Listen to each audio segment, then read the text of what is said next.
Buying a home in an older neighborhood usually means your house will come with gorgeous, full-grown trees. Experts say that mature trees can add as much as $10,000 to the value of your home. Our property investor today has the market cornered on the leafy landscaping, but it's a leaky roof that could cast a shadow on her profits. Lisa DeTore is hoping to rake in a nice profit on her investment property in this beautiful wooded neighborhood. After sitting vacant for several years, it needs a major rework from the outside in. We're just trying to get this little courtyard area cleaned up a bit. It's a little bit of a mess. We've got some wood rot here we're trying to get rid of.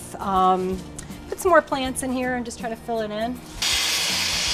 Inside, the team has blasted through the demo and drywall phase and has already made major improvements in the dining room. Wow, look at that! Yeah, got rid of that ugly old brick. The red brick. It did. Same brick, it just painted. Yep, painted with a high gloss white. What a difference that makes. It did. It brightened up the place a lot. Now, from what I've heard about brick, it can be a little challenging to paint because it requires so much paint. Yes, it gets absorbed quickly. So we did several coats of primer and had to kind of force it in the little nooks and crannies, and a couple coats of the high gloss white, and we're good. So it's one thing that people may think, oh, it's just paint, it's going to be relatively inexpensive to do, but when you're talking about brick, you're using a lot more paint. Yes, yeah, it absorbs a lot, and you have to use a better quality of paint also.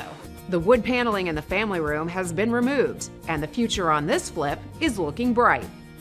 Or at least it was. Okay, was replacing the roof on your list of things that you were going to do? No. We were hoping it was just going to be some repairs, but we ended up replacing it.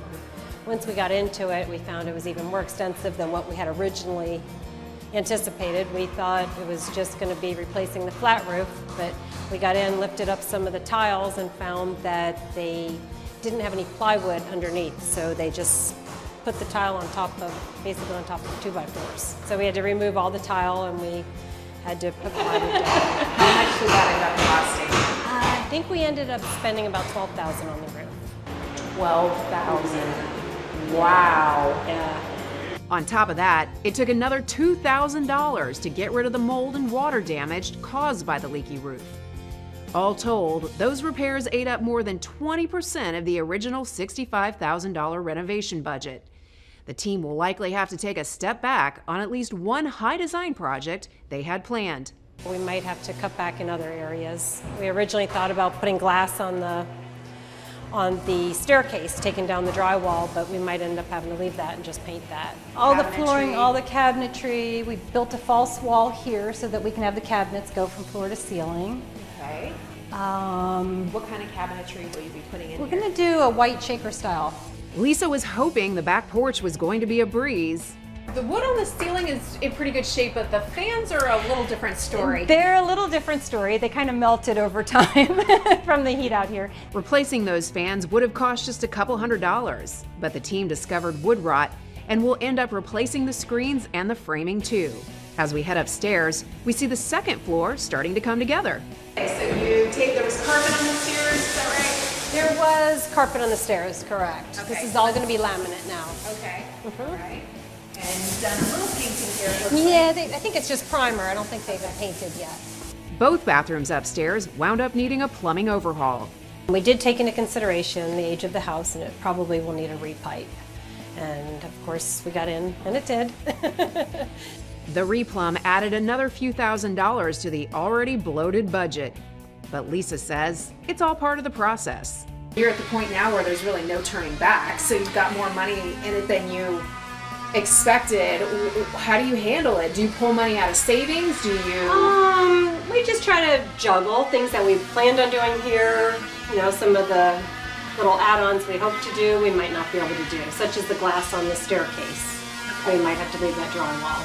So kind of give and take, borrow and steal from different areas. Okay. But I think it's safer to do, you know, the structural things that need to be done in the house first. Right. The team reconfigured the master bath and closet, creating more room in both. What's been going on in here? Well, we have done some electrical work. We've done, of course, some of the repiping in here also. The shower, we built a seat. We decided we want to make that a little larger. The adjoining master bedroom has seen some big changes as well. So we're down to the subfloor in here, and that looks a lot different than last time. Yes, we were it here. does. What We happened? had that ugly red brick in there that we couldn't take anymore. So you did the white downstairs, And kind of an iron color upstairs. And up here will be the laminate floor with the browns and the blacks. Walls will probably go a soft gray. it's really cozy in here between the fireplace and then the nice open windows. Yeah, it really is a nice view, but right now they've got plastic and tape on it. Coming up next on Ready, Set, Renovate, the new kitchen is sure to make Lisa's flip a hot commodity. But a blunder in the master bath could pull the plug on her potential profits. So you've hit rock bottom in this shower. Is that what's Literally. How much is this mistake going to cost?